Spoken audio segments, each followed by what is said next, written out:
Halo semuanya, perkenalkan nama lengkap saya Charlie Galwano Jonathan LP, NIM 211228, kelas A Prodi Teknik Informatika Strata 1.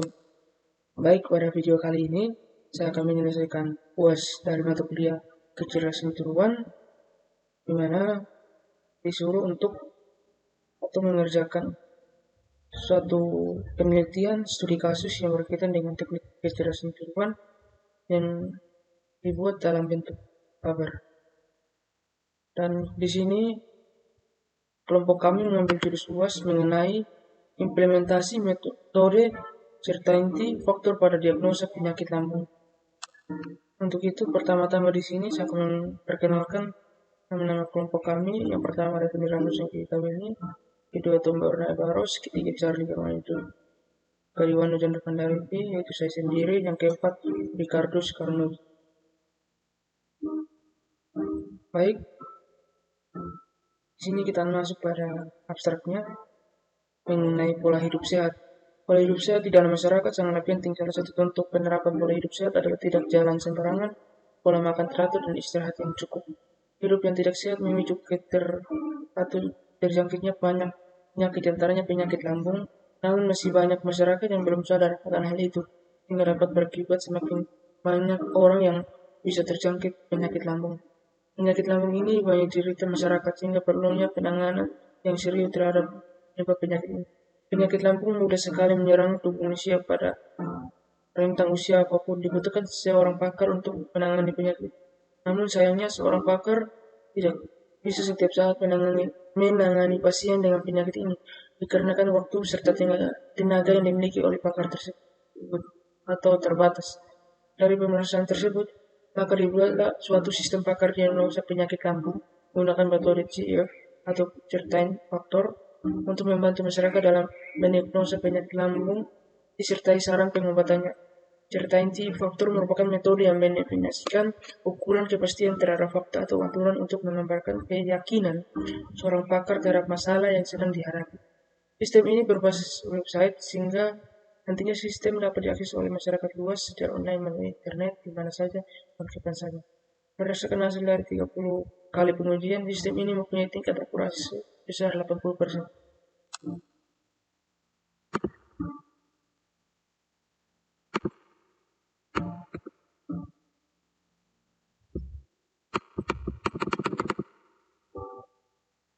Kemudian di sini kita masuk pada penduluannya lagi.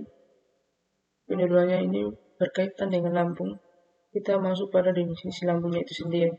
Lambung adalah salah satu organ pencernaan yang penting bagi tubuh manusia.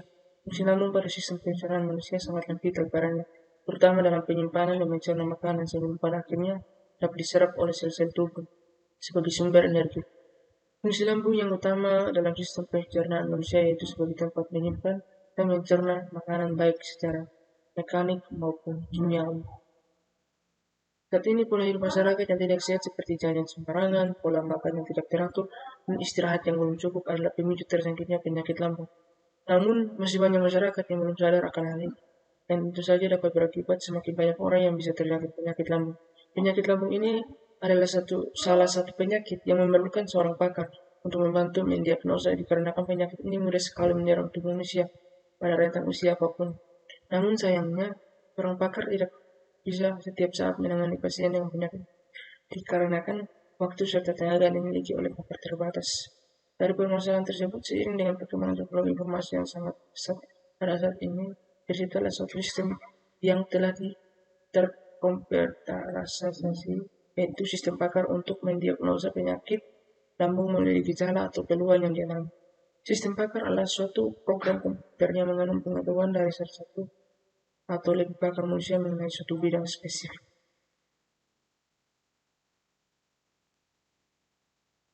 Kita langsung pada penelitiannya. Penelitian sistem pakar menggunakan metode RTIT faktor ini sudah banyak digunakan, diantaranya penelitian dengan judul sistem pakar diagnosa penyakit menyerupai COVID-19 menggunakan metode RTIT faktor berbasis website. Pada penelitian ini disebutkan akurasi sebesar 87%. Penelitian yang lain berjudul analisis metode RTIT faktor pada sistem pakar diagnosa penyakit THT.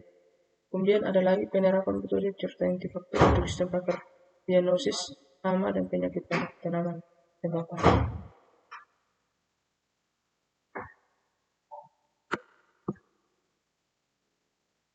Kemudian ada tinjauan pustaka definisi menurut David M.C. Alistair, certainty factor adalah salah satu metode yang membuktikan apakah suatu fakta itu pasti atau tidak pasti yang berbentuk metrik dan biasanya digunakan dalam sistem bayaran.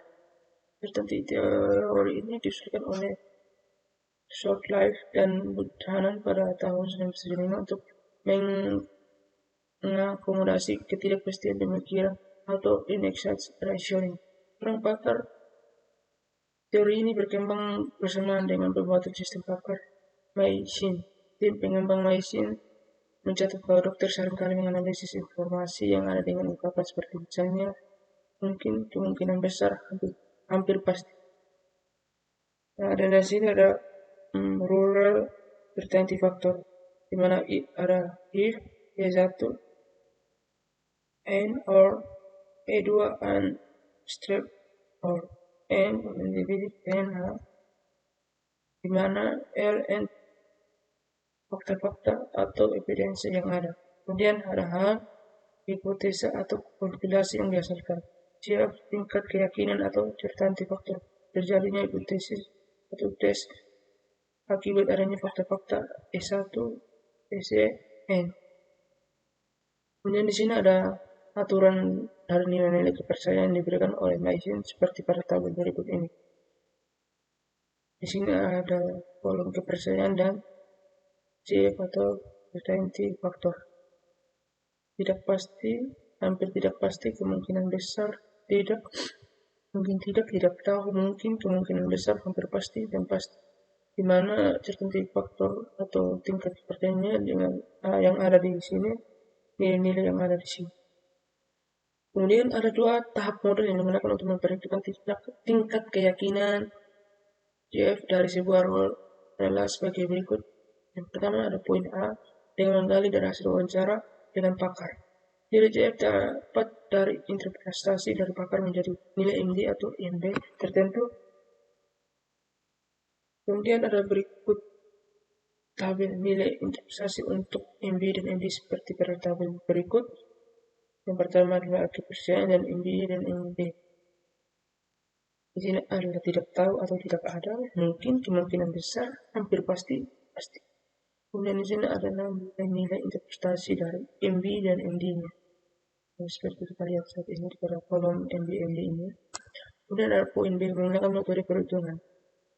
Dan ini di bawah ini merupakan metode perhitungan dari notasi faktor kepastian. CF roll sama dengan MB, I, L sama kurang MD dan H. Dengan CF roll faktor kepastian MBH ukuran kenaikan kepercayaan terhadap hipotesis H jika diberikan evidensi H.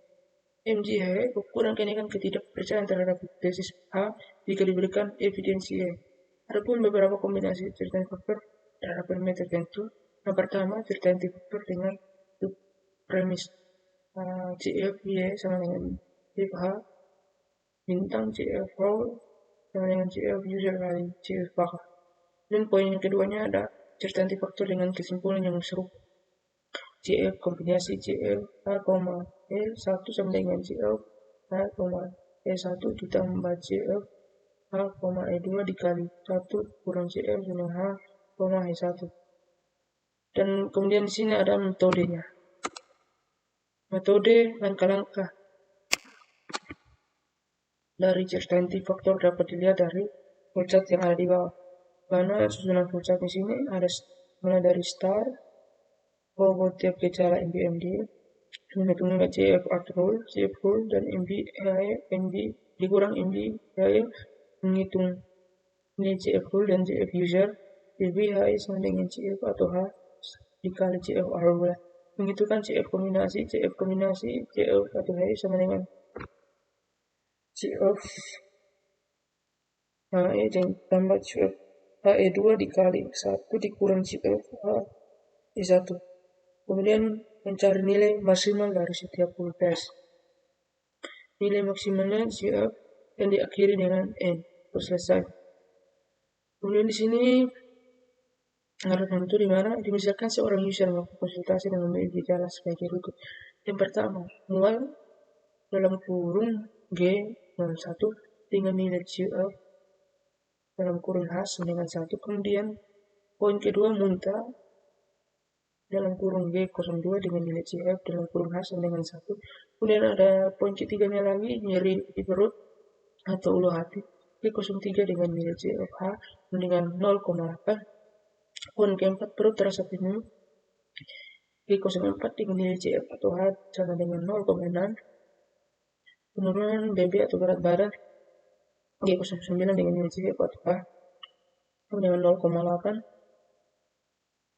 Cepat kenyang G11 dengan nilai CFH sama dengan 0,8. Dari data gejala di atas akan diketahui penyakit apa saja yang diterima atau diderita oleh seorang user yang menggunakan metode certainty factor, di mana dari gejala yang sudah memiliki pembuat pakar tersebut akan dihitung dan menghasilkan diagnosa yang sesuai dengan data yang input user. Kemudian ada sebuah tabel nilai MB, MC, dan C-value dari tiap gejala yang terkait. Di sini ada 4 kolom.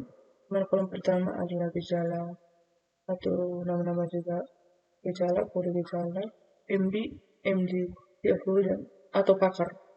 Yang pertama di sini adalah mual G1, MB-nya 1, MD 0 atau 0,3, C-value-nya 0,7. Muntah G02, MD-nya 1, MD-nya 0,3, C-value-nya 0,7, nyeri di perut atau di hati G03, MD 0,9, MD 0,3, CF-value atau pakar 0,6. Kemudian yang keempat, perut terasa penuh atau G0,4, MD 0,9, MD-nya 0,3, CF-value atau pakar 0,6. Penurunan BB G09, MD-nya 0,7, MD-nya 0,4, CF-value atau pakar 0,3. Cepat kenyang G11, MB-nya 0,9, MD-nya 0,5, CF-value-nya 0,4. Kemudian ada tabel nilai atau bunga data masing-masing gejala yang dipilih oleh user. Ada yang pertama, keterangan dan nilai usernya. Yang pertama itu sangat yakin dengan nilai 1, yakin nilai 0,5, cukup yakin dengan nilai 0,6, sedikit yakin dengan nilai 0,4, tidak tahu dengan nilai 0,2, dengan keterangan tidak dengan nilai 0. Kemudian ada tabel lagi, pada penyakit lambung terdapat 8 penyakit. Yang pertama, di mana dalam tabel penyakit ini terdapat kode penyakit dan nama penyakit. Yang pertama, kode penyakitnya PY01 gastritis atau radang lambung, PY02 GERD atau gastroesophageal reflux disease atau asam lambung, PY03 ugat lambung, PY04 kanker lambung, PY05 gastroparesis, PY06 gastroenteritis atau flu perut, PY07 konstipasi atau sembelit, PY08 atau dyspepsia atau MAG. Dari penjelasan di atas, maka dapat dilakukan perhitungan manual sebagai berikut.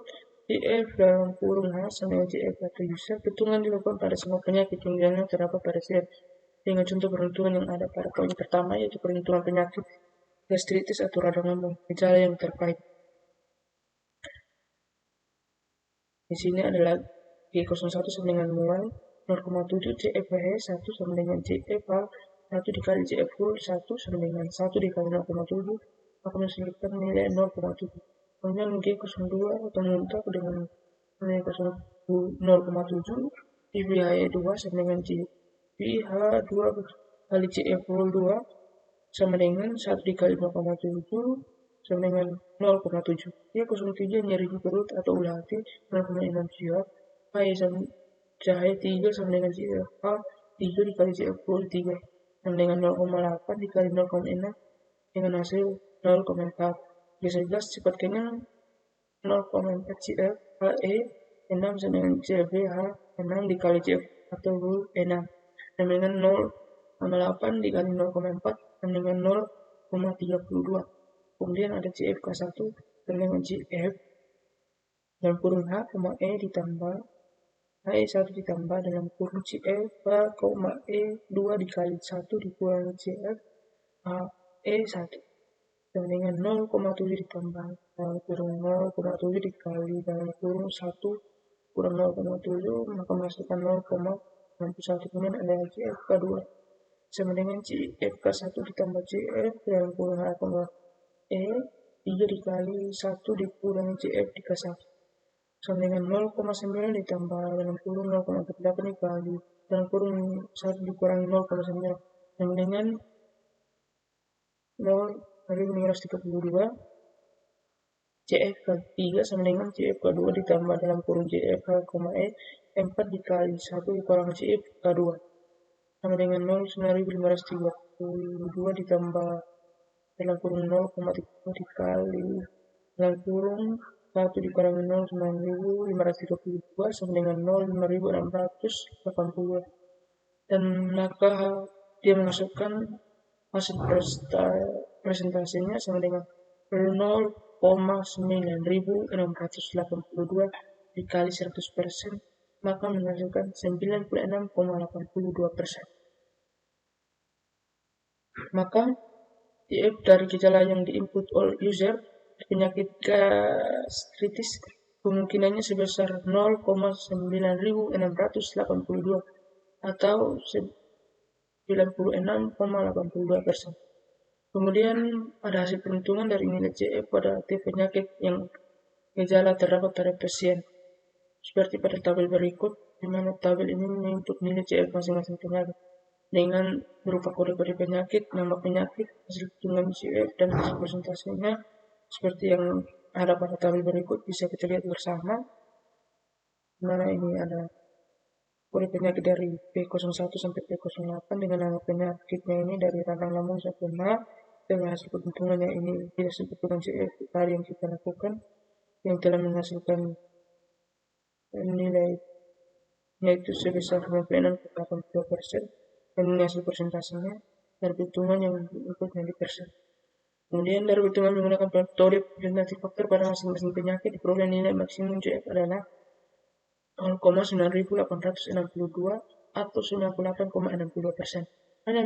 Pada penyakit tukak lambung atau P03 sehingga dapat disimpulkan bahwa diagnosa penyakit dari gejala yang telah diinput user merupakan penyakit tukak lambung.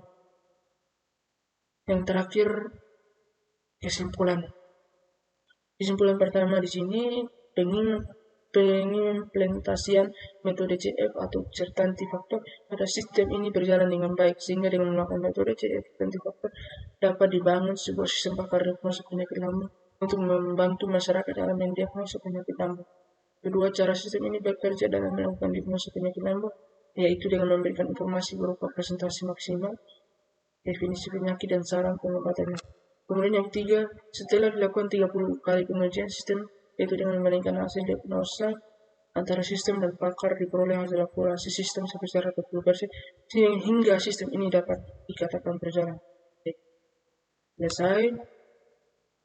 Sekian dari hasil presentasi mengenai implementasi metode certainty faktor pada diagnosa penyakit lambung. Sekian dari saya dan kelompok kami. Terima kasih.